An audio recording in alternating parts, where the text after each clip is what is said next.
What's the dumbest thing someone has ever said to you? 1. Some girl said that she doesn't know if an egg is a fruit or a vegetable. 2. A friend of mine asked me why we didn't see stars when we flew over them. She truly believed that when you were flying on an airplane, you flew over the stars. I was speechless. 3. That we don't need farmers because we have grocery stores. I live in a rural area.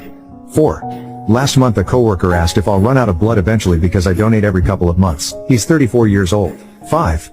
I had an acquaintance claim that the earth must be flat, because nobody's talking about the white landmass around the map, and how it's a cover-up. He was pointing at the white rectangular border of the paper. 6.